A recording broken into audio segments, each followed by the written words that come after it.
hablemos de lo del Tren de Aragua porque la seguridad hoy, aparentemente, para esta estructura internacional, esta red criminal nacida en Venezuela, pero que opera en la costa de Colombia, en la costa de Ecuador, en la costa del Perú, y que se expande para muchos hasta Chile incluso, así lo señalan muchos analistas, lo que tenemos es una captura de alto mando, captura de cabecilla.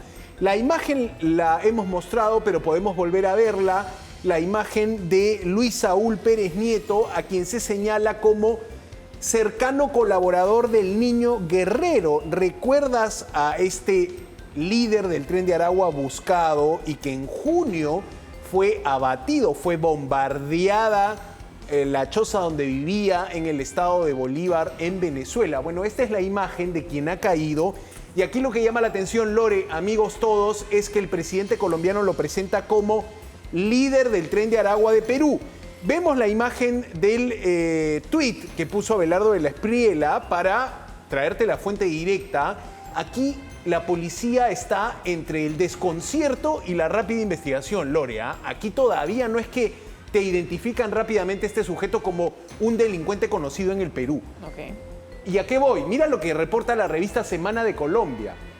De acuerdo con información compartida con otros países como Perú, allá se movía con facilidad, pero cuando llegó a Colombia optó por mantener un perfil bajo y estaba casi aislado en su casa. O sea, un portal periodístico importante te dice, lo que podemos saber de esto es que el delincuente, el capo, el cabecilla del Tren de Aragua, se movía como en su casa en Perú. En Colombia entró a dirigir las operaciones del tráfico de ketamina y el tráfico de armas. También lo asocian con eso. Ahora, lo que te decía, no sé si ya pudimos ver el tuit del presidente colombiano Abelardo de la Espriella, porque la verdad es que ahí está. Esta es la declaración, sobre todo cuando dice, capturó en Bogotá a Luis Saúl Pérez Nieto, cabecilla principal del Tren de Aragua en Perú y hombre de confianza de alias Niño Guerrero, ¿no? Articula extorsiones, tráfico de armas, homicidios selectivos, narcotráfico en corredores estratégicos de Sur y Centroamérica. Era requerido por autoridades estadounidenses y aquí sí está confirmado también, la DEA participó, la DEA, la Administración de Control de Drogas, por sus siglas en inglés, participó en el operativo en Bogotá. Entonces podríamos entender que la relación de cooperación Estados Unidos-Colombia ha vuelto a retomarse, a activarse. Es mucho más fuerte con el gobierno de la Espriella y de hecho, bueno, Lore, claro, la lógica de los Estados Unidos cooperando en la lucha contra el crimen internacional pasa también por identificar lugares donde abrir fuego. El caso del Niño Guerrero y cómo fue abatido, su guarida bombardeada desde los aires, lo informó el propio Donald Trump en junio de este año. Vamos a recordar ese momento porque el número 1 del Tren de Aragua fue abatido en suelo venezolano por fuerzas estadounidenses. Y esa lógica muy posiblemente empiece a darse en Colombia, donde hoy abatieron a 8 integrantes de grupos armados, las Fuerzas Armadas colombianas.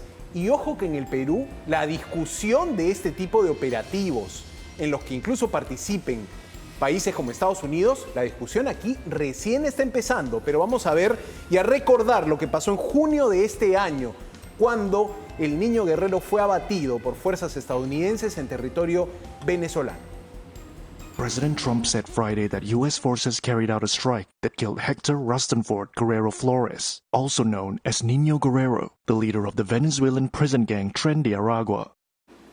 En las narcolanchas, ¿no? Así es como en junio ocurrió esta situación y desde Colombia te dicen, sí, cooperación con Estados Unidos permite detener a este delincuente. ¿Y regresamos, Perú sí, tiene algo regresamos que ver? Al Perú. No, me refiero, no, sé que es un líder, me refiero sí, en este operativo la policía peruana tuvo algún rol, participó, porque me imagino que lo está buscando el Perú. Es interesante porque leías este medio, ¿no? Infobae, que hablaba de cómo en Perú se paseaba con absoluta tranquilidad. Que y alguien esta semana era colombiana, pero que te daba esa información. Claro, alguien nos escribe y dice, ¿eso qué significa si se paseaba en Perú con tanta tranquilidad? que no lo estaban buscando, que estaba protegido por las autoridades, que sí sabían dónde estaba, pero no lo querían capturar? Bueno, puede pasar que incluso ni siquiera esta persona haya tenido una orden de captura en el Perú. No aparece como una persona buscada con antecedentes o con registro en el Perú. Okay. Y esa condición normalmente la tienen, Lore, los cabecillas. No estamos hablando de un tirador, no estamos hablando de un extorsionador que dispara, empuña el arma, se sube a una moto, entra a robar a un banco. Estamos hablando de, si quieres, los que mandan, la línea ejecutiva. Claro, el rostro del detenido probablemente no te dice ese peso de cómo ha sido capturado, pero en el fondo la policía colombiana lo que entiende es que este era uno de los cabecillas. No necesariamente estaba en la acción criminal, sino desde la organización, desde la cúpula, ¿no?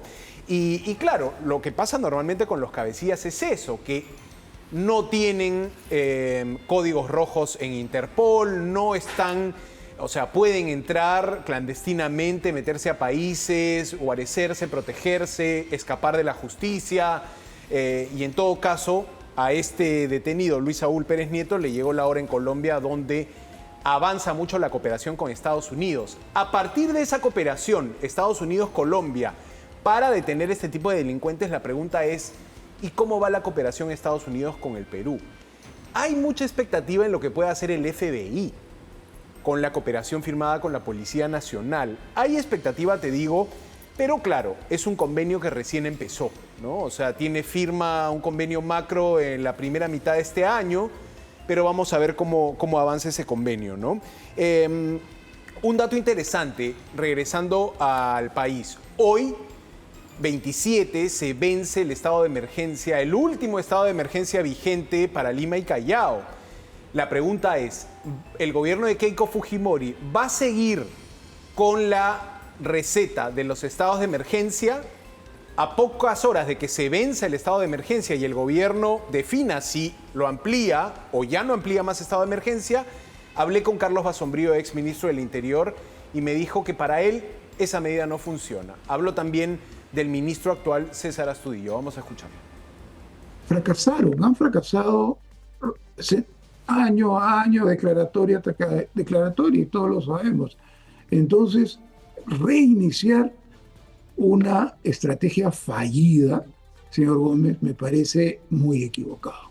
No debió la señora Fujimori poner a un general del ejército como ministro del Interior. Es una cachetada a la policía, es ofensivo con la policía, porque soy bien crítico de lo que ha ocurrido. Quiero decir que no justifica una interpelación. Bueno, interesante lo último, ¿no? Decía, los estados de emergencia no funcionan, los hemos vivido en el quinquenio pasado, no resuelven nada. Mal hecha la designación para Basombrío de un general del ejército al mando del sector interior, pero decía, con toda mi crítica y mi oposición, creo que no merece una interpelación tan pronto, ¿no? Poniendo, si quieres, un matiz en el comentario crítico de la gestión de César Astudillo.